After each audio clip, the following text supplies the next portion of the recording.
ایک رات میرے بابا نے وارث ماموں کو گھر بلایا اور ان سے کہا کہ ہم چاند کی شادی کرنا چاہتے ہیں، آپ اس سے پوچھ دیں کہ اگر کسی کو پسند کرتے ہو تو ہم اس کی شادی اس سے کر دیں، ہم جو ہے نا وہ اس کی مرضی کے خلاف نہیں جائیں گے۔ تو میں نے ان سے کہا کہ آپ ایسا نہیں کر پائیں گے۔ انہوں نے کہا کہ نہیں، ہم کر سکتے ہیں۔ مجھے یہ تھا کہ مجھے پچھتاوا نہ رہے کہ میں نے شاید اس دن پاپا سے بات کرتی تو پاپا مان جاتے۔ تو میں نے ان سے کہا کہ پاپا میں ایک مسلمان مرد سے شادی کروں گی، آپ ایسا میرے لیے کر سکتے ہیں؟ اگر آپ کسی مسلمان سے میری شادی کریں گے تو ٹھیک ہے، میں شادی کرنے کے لیے تیار ہوں۔ میری گھر میں ایک سناٹا چھا گیا اور اس خاموشی کے بعد جو ہے یعنی سب فیملی والے رونے شروع ہو گئے۔ انہوں نے کہا کہ آپ اپنے مذہب میں واپس آ جاؤ، لیکن یہ ہے کہ میں دین اسلام قبول کر چکی تھی۔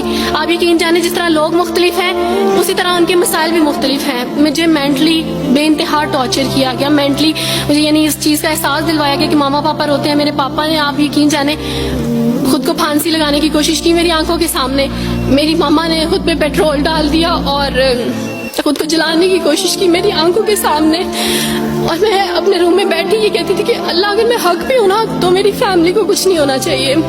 پھر بہرحال مجھے میری فیملی سے نکال دیا گیا، یہ اس ڈر سے کہ میری وجہ سے دوسرے بہن بھائی بھی اس راہ پہ نہ چلے جائیں، اور وارث ماموں کو بلا کے مجھے گھر بھیج دیا گیا، ان کے گھر بھیج دیا گیا۔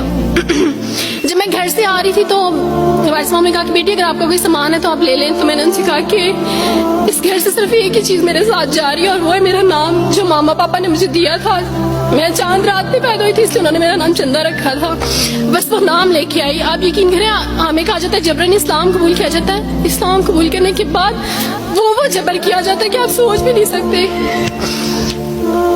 آپ کو اپنے ماں باپ سے ہی ملنے نہیں دیا جاتا، آپ کو اپنے ہی چھوٹے بہن بھائیوں کے پاس نہیں جانے دیا جاتا۔ آپ میں ہاسپٹل میں تھی ڈیلیوری کے ٹائم، آپ یقین جانے میرے پاس کوئی بھی نہیں تھا جو مجھے بیڈ سے اٹھا کے بٹھا سکتا۔ ایسے موقع پہ مجھے اپنے اپنوں کی ضرورت تھی، لیکن میرے اپنوں کے جبر نے میری ماما کو مجھ سے دور رکھا، میرے بہن بھائیوں کو۔ میرے کرسچن کولیگس نے ہی میری فیملی کو پریشرائز کیا کہ اس کو فیملی سے نکال دیں، کیونکہ اگر آپ اس کو ملیں گے تو مزید لوگ بھی عبد الوارث کی طرح، چندہ کی طرح اسلام قبول کریں گے۔ میں نا ہاسپٹل میں لوگوں سے کہتی تھی کہ مجھے بیڈ سے اٹھا کے بٹھا دیں، سیزیرین کے بعد میں اٹھ نہیں سکتی، میرا بیبی رو رہا ہے، کوئی مجھے بیبی پکڑا سکتا ہے۔ آئیڈیا نہیں تھا ہاسپٹل میں کیا کیا لے کے جاتے ہیں، میرے پاس ایک ایسا دوپٹہ نہیں تھا جو میں چینج کر سکتی۔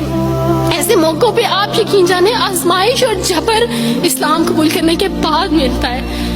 مجھے آپ سب سے توقع ہے، آپ سب اسلامک اداروں سے توقع ہے کہ اب آپ ہمارے لیے سٹیپ لیں۔ ہمارے اپنوں نے تو ہمیں چھوڑ دیا، انہوں نے جو ہمارے ساتھ جبر کیا، اس جبر کے بدلے آپ ہمارے ساتھ نیکی کریں۔ اب آپ کیا سٹیپ لیتے ہیں نیو مسلمز کے لیے جن پر یہ الزام لگایا جاتا ہے کہ ان پہ جبر کیا جا رہا ہے؟ ہم پہ جبر نہیں، ہم پہ جبر اسلام قبول کروانے والوں نے نہیں کیا، بلکہ جن کے گھروں سے ہم آئے تھے اسلام قبول کرنے کے بعد جبر تو ان کی طرف سے تھا۔ بیٹھ کے روئی تھی